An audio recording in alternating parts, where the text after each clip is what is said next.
नमस्कार प्यारे साथियों। तो मैं हूं जितेंद्र, आपके अपने कंप्यूटर चैनल कंप्यूटर मंथन पर। तो आज की इस वीडियो में हम आपके लिए लेकर आए हैं एक्सेल की मोस्ट यूजफुल ट्रिक्स, जिसमें हम आपको 7 ट्रिक बताएंगे। और लास्ट तक बने रहिएगा, क्योंकि लास्ट वाली जो ट्रिक है वो मोस्ट यूजफुल ट्रिक है, जिसमें कॉरपोरेट सेक्टर से रिलेटेड जितने भी काम होते हैं उनमें बहुत यूज होती है। तो चलिए अपने डेटा की तरफ चलते हैं। चलिए स्टूडेंट, अपने डेटा की तरफ चलते हैं। तो देखिए हमारे पास ये डेटा है जिसमें हम क्या करना है, पहली ट्रिक सीखनी है। पहली ट्रिक में मैं आपको बताऊंगा फ्लैश फिल। फ्लैश फिल का यूज कैसे करते हैं। हमें क्या करना है, इस डेटा में से इसमें फुल नेम लिखा हुआ है, तो हमें क्या करना है, यहाँ पे फर्स्ट नेम लेकर आना है इस कॉलम में, और लास्ट नेम लेकर आना है इस कॉलम में।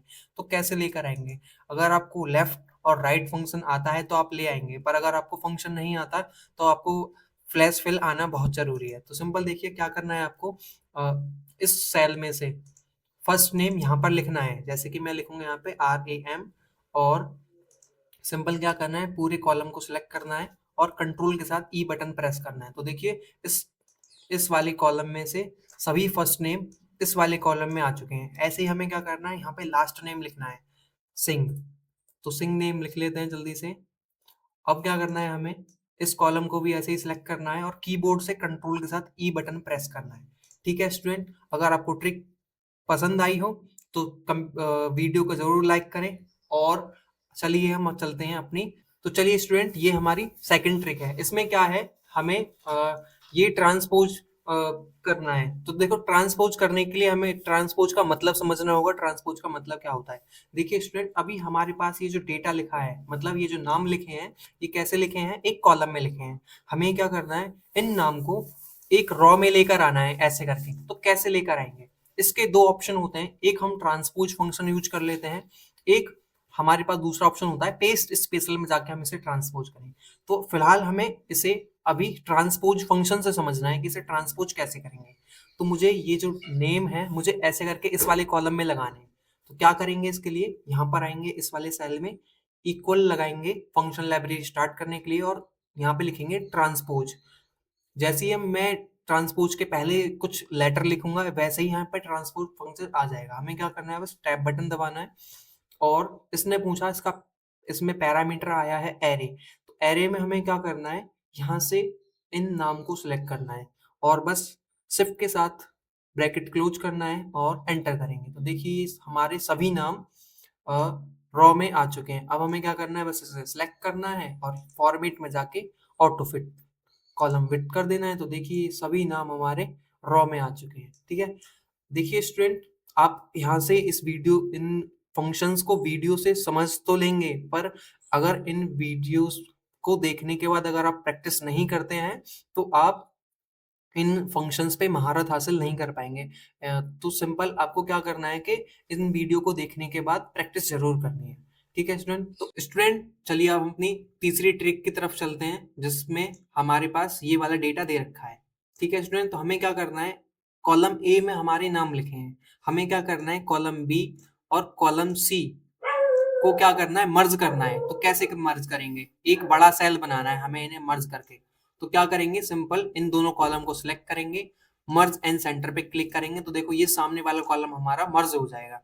ठीक है स्टूडेंट, अब हम चलते हैं अपनी अगली ट्रिक ट्रिक की ओर, जिसमें हम बताएंगे टेबल फ्रॉम 2 to 10। इसमें क्या होगा कि जैसे स्टूडेंट क्या करते हैं, टेबल लिखते हैं एक से लेके 100 तक के, जैसे कि 1 2 3, जैसे 2 2 1 2 2 4 ऐसे करके टेबल लिखते हैं। तो उन्हें क्या करना का होता है, एक बार में एक कॉलम लिखना पड़ता है। तो इसके लिए हम क्या करेंगे, शॉर्टकट ट्रिक से लेकर आएंगे टेबल को। ठीक है, सिंपल हमें क्या करना है, हमें 10 कॉलम सेलेक्ट करनी है ऐसे करके, और 10 ही रो सेलेक्ट करने हैं। ठीक है, अब हमें क्या, इक्वल एक फंक्शन लगाना है रॉ। तो मैंने रॉ फंक्शन लगा लिए यहाँ पे, ब्रैकेट क्लोज कर देंगे। इसके अंदर कोई भी पैरामीटर नहीं देना है हमें, हमें सिंपल क्या करना है, इनटू लगाना है और एक और फंक्शन लगाना है कॉलम। ठीक है स्टूडेंट, जैसे ही हम कॉलम फंक्शन लगाएंगे, इसके अंदर भी हमें कोई पैरामीटर नहीं देना, ब्रैकेट क्लोज करना है, कंट्रोल के साथ एंटर कर देना है। तो देखिए स्टूडेंट, ये हमारे टेबल आ चुके हैं, 1 से लेके 10 तक का टेबल आ चुका है एक ही बार में। ठीक है स्टूडेंट, वीडियो देखने के बाद एक बार जरूर प्रैक्टिस करें, जिससे कि आप इनको ठीक तरीके से समझ सकें। ठीक है स्टूडेंट, तो चलिए हम अपनी अगली ट्रिक पे चलते हैं। हमारी अगली ट्रिक है रेंट बिटवीन के ऊपर। तो देखते हैं इसमें। तो स्टूडेंट हमारे पास ये एक डेटा दे रखा है, हमें क्या करना है, यहाँ पे सेल 1 सेल 2 सेल 3 में वैल्यूज लेकर आनी है। तो एक बार में इन चारों कॉलम में वैल्यूज कैसे लेकर आएंगे? अगर हमें रेंट बिटवीन नहीं आता तो हमें क्या करना होगा, एक एक करके इसके अंदर वैल्यू लिखनी होंगी, ऐसे करके। तब हम डेटा को लेकर आ सकते हैं, डेटा बना सकते हैं प्रैक्टिस करने के लिए। पर अगर हमें रेंट बिटवीन आता है तो हम क्या करेंगे, सिंपल डेटा को सिलेक्ट करेंगे। बस यहाँ पे क्या करना है, हमें रेंट बिटवीन लगाना है। रेंट बिटवीन नाम से फंक्शन होता है, हमें वो यूज करना है। ठीक है स्टूडेंट, तो हमें क्या करना है, रेंट बिटवीन के अंदर अब दो पैरामीटर पूछे गए हैं, बॉटम और टॉप। हमें क्या करना है, बॉटम के अंदर कोई भी छोटी संख्या लिखनी है जो हमारे डेटा के हिसाब से फिट होती हो। हम मैंने क्या किया, यहाँ पे कोई भी छोटी संख्या लिखी, जैसे 20। अब मुझे क्या करना है, टॉप में जो इसका अगला पैरामीटर है, इसमें बॉटम संख्या से बड़ी संख्या लिखनी होगी। जैसे कि मैंने 20 से बड़ी संख्या लिख दी यहाँ पे 50, और ब्रैकेट किया क्लोज, और कंट्रोल के साथ एंटर करेंगे। देखिए स्टूडेंट, अगर कंट्रोल के साथ एंटर करते हैं तो पूरे सिलेक्टेड एरिया में, एरे में एक साथ डेटा एग्जीक्यूट करने पे साथ पूरे डेटा में एक साथ वैल्यू आ जाती है। ठीक है स्टूडेंट, अब हमें क्या करना है, ऐसे करके हम वैल्यू लेकर आते हैं। पर अगर मैं यहाँ पे कुछ लिखता हूँ, जैसे कि मैंने ये लिखा है यहाँ पे 12, तो देखिए ये जो वैल्यू मैं लेकर आया हूँ ये बार बार बदल रही है। ये वैल्यू ना बदले इसके लिए हम क्या करते हैं, कीबोर्ड से कंट्रोल के साथ सी बटन दबाते हैं जिससे कि ये कॉपी हो जाए।